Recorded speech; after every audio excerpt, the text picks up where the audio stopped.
The Republican narrative has taken a strange turn, with the suggestion that paying higher prices is now a patriotic duty. This comes at a time when prices across the board are skyrocketing. Basic necessities like eggs are becoming harder to find, and when available, they come with hefty price tags. Gas prices continue to climb, and groceries are increasingly unaffordable for many Americans. Yet, instead of addressing these pressing economic issues, Donald Trump is doubling down on trade wars and tariffs, further jeopardizing the American economy. During a recent speech at his Doral resort in Miami, Trump announced his intention to impose tariffs on Taiwan's semiconductor industry. This move comes on the heels of China's release of the DeepSeek AI protocol, which has already dealt a significant blow to U.S. tech companies. Imposing tariffs on Taiwan, a key player in the global semiconductor market, would only exacerbate the challenges American tech firms face. Trump's disdain for the Bipartisan CHIPS Act, signed into law by President Biden to invest over $50 billion into the American semiconductor industry, was evident as he dismissed it as crap. Instead, he proposed a chaotic approach centered on tariffs, creating uncertainty in the markets. Even the mere mention of tariffs on industries like coffee and oil exports from Colombia causes market instability, regardless of whether the tariffs are ultimately implemented. A clear example of this market chaos is seen in the recent headlines from the Wall Street Journal. Coffee prices hit new high on U.S. Colombia tariff spat. Gas prices are rising in various states, and Costco shoppers are reporting empty shelves where eggs should be. The ripple effect of these economic tensions is already being felt, just 1 week into Trump's return to the presidency. The implications of a trade war extend beyond consumer goods. A tariff is essentially a tax on American corporations that is passed on to consumers. Retaliatory tariffs from affected countries further compound the problem. Trump's actions, whether implemented or merely threatened, create a volatile environment for American businesses and consumers alike. Fox News hosts have attempted to normalize these economic disruptions, suggesting that Americans should simply adapt to Trump's trade wars. One host even proposed that Americans grow their own coffee in their backyards, despite the fact that 98% of coffee consumed in the U.S. is imported. Republican leaders, such as House Speaker Mike Johnson, have struggled to defend these tariff policies.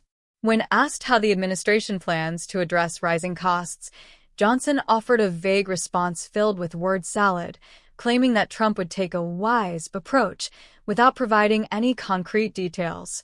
Senator J.D. Vance echoed this lack of substance on Face the Nation, claiming that the administration had already made significant progress in lowering prices, despite no evidence to support this assertion.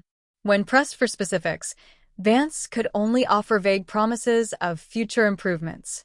Meanwhile, billionaire executives like Jamie Dimon, CEO of J.P. Morgan Chase, have attempted to downplay the economic turmoil by framing higher prices as a necessary trade-off for national security. However, America's national security is arguably weaker as China continues to dominate the AI industry and the U.S. alienates its global allies. As Trump spends his days playing golf, Americans are left grappling with rising prices and economic uncertainty. This stands in stark contrast to his campaign promises, where he claimed that inflation would end and prices would decrease on day one of his administration. Instead, the opposite has occurred.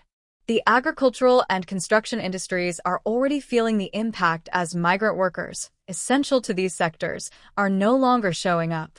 The ripple effects of this labor shortage will further strain the economy. Despite these challenges, MAGA influencers are attempting to spin the situation as a positive development. Katie Miller, wife of Stephen Miller, absurdly thanked Trump for higher prices on flowers and coffee. Scott Presler, a prominent MAGA figure, claimed he was willing to limit his coffee consumption if it meant deporting undocumented immigrants, despite evidence that Trump's border policies were less effective than those of the Biden administration. The hypocrisy is glaring. MAGA Republicans, who complained about high prices during the Biden administration, are now embracing the economic hardships brought on by Trump's trade policies. This shift in narrative underscores the cult-like loyalty many of Trump's supporters exhibit, prioritizing ideology over their own economic well-being. In the face of mounting economic challenges, the American people deserve leadership that prioritizes their needs and offers tangible solutions. Instead, they are being told to accept higher prices as a patriotic duty while Trump gulps and dismisses the gravity of the situation. This chaotic approach to governance, marked by trade wars, market instability, and a disregard for the well-being of American consumers, is a stark reminder of the consequences of Trump's leadership. As the administration continues to navigate these turbulent waters, it remains to be seen whether meaningful change will be implemented or if Americans will be left to bear the brunt of misguided policies and empty promises.